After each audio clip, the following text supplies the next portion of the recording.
Assalamualaikum warahmatullahi wabarakatuh. Perkenalkan, nama saya Nur Aisyah dari kelas 12 IPA. Kali ini saya akan membahas materi biologi tentang sistem transport elektron. Langsung saja simak video berikut ini. Yang pertama, pengertian sistem transport elektron. Sistem transport elektron merupakan proses terakhir dari respirasi aerob atau yang menggunakan oksigen, di mana akan menghasilkan ATP dari NADH dan FADH2 yang dihasilkan dari glikolisis, dekarboksilasi oksidatif, dan siklus Krebs. Sistem transport elektron juga sering disebut dengan fosforilasi oksidatif. Nah, ada pertanyaan nih, kenapa NADH dan FADH2 harus diubah menjadi ATP?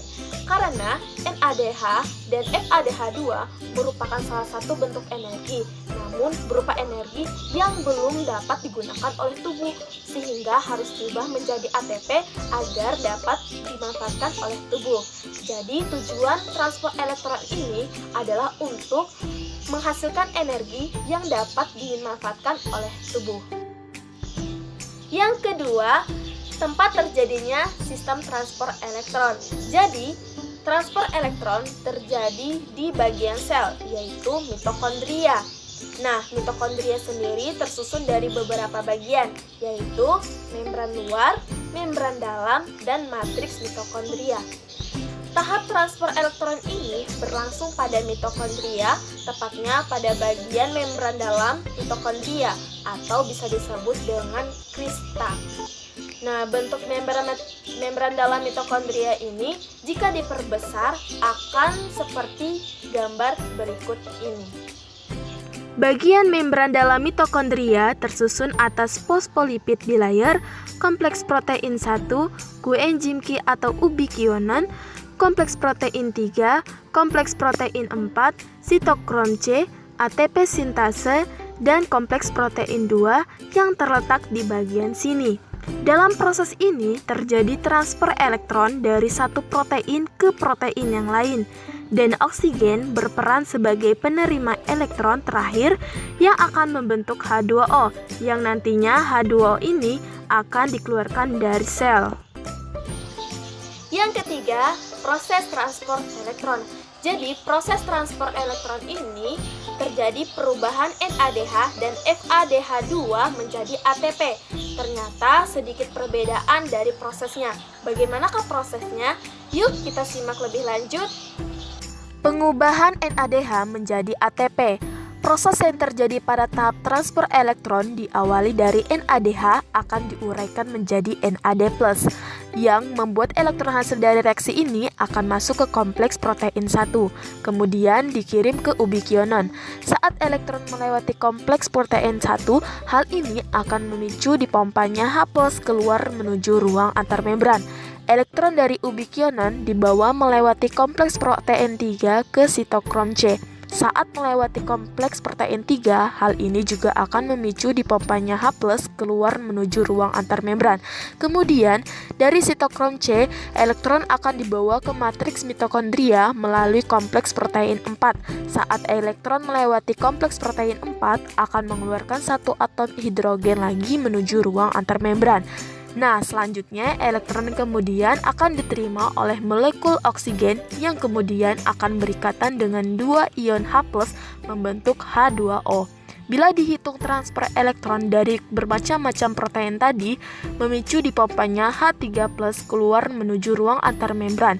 H+ atau proton tersebut akan kembali menuju matriks mitokondria melalui enzim yang disebut ATP sintase.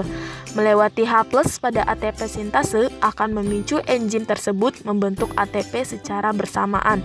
Karena terdapat 3 H+ masuk kembali ke dalam matriks, maka terbentuklah 3 molekul ATP. Pada akhirnya, untuk setiap satu NADH menghasilkan 3 ATP. Selanjutnya, pengubahan FADH2 menjadi ATP. Pertama, FADH2 diuraikan menjadi FAD+, kemudian elektron masuk ke kompleks protein 2. Transport pada kompleks protein 2 tidak memicu dipompanya H+ keluar menuju ruang antarmembran. Setelah dari kompleks protein 2, elektron akan ditangkap oleh ubikuinon. Dari ubikuinon, elektron akan dibawa melewati kompleks protein 3 ke sitokrom C. Saat melewati kompleks protein 3 akan dikeluarkan satu ion hidrogen. Berikutnya, elektron dari sitokrom C akan dibawa matriks mitokondria melalui kompleks protein 4. Pada saat melewati kompleks protein 4 akan dikeluarkan juga satu atom hidrogen. Nah, selanjutnya elektron kemudian akan diterima oleh molekul oksigen yang kemudian berikatan dengan dua ion H+, membentuk H2O. Setelah atom hidrogen yang terbentuk akan masuk ke ATP sintase untuk menjadi ATP. Jumlah ion hidrogen yang dikeluarkan berjumlah 2 untuk setiap satu molekul FADH2. Jadi hasil dari perubahan untuk setiap satu FADH2 menghasilkan 2 ATP. Yang keempat, hasil proses transport elektron. Di sini saya akan menjelaskan bagaimana hasil transport elektron. Ayo kita simak lebih lanjut lagi. Pada glikolisis dihasilkan 2 ATP dan 2 NADH. Pada proses dekarboksilasi oksidatif dihasilkan 2 NADH. Pada siklus Krebs dihasilkan 6 NADH, 2 FADH2 dan 2 ATP. Lalu bagaimana menjumlahkannya? Kita tahu kalau ATP langsung menjadi ATP, tidak perlu diubahnya. Lalu untuk NADH dikalikan dengan 3 dan FADH2 dikalikan 2. Sehingga pada glikolisis ini dihasilkan 2 ATP, 2 NADH diubah menjadi 6 ATP. Pada dekarboksilasi oksidatif, 2 NADH menjadi 6 ATP. Pada siklus Krebs, NADH menjadi 18 ATP, FADH2 menjadi 4 ATP, dan 2 ATP tetap menjadi 2 ATP, sehingga totalnya 38 ATP. Lalu kenapa ada yang menyebutkan totalnya 36 ATP? Karena 2 ATP digunakan untuk menembus mitokondria. Karena kita tahu ya, kalau misalkan glikolisis terjadinya di sitosol dan reaksi lainnya terjadi di mitokondria, sehingga butuh energi untuk menembus mitokondria. Pada akhirnya totalnya 38 ATP dikurang 2 ATP menjadi 36 ATP. Nah, itulah hasilnya. Nah, itulah penjelasan dari sistem transport elektron. Semoga bermanfaat untuk kalian semua. Dan sekian dari saya. Wassalamualaikum warahmatullahi wabarakatuh. Dadah.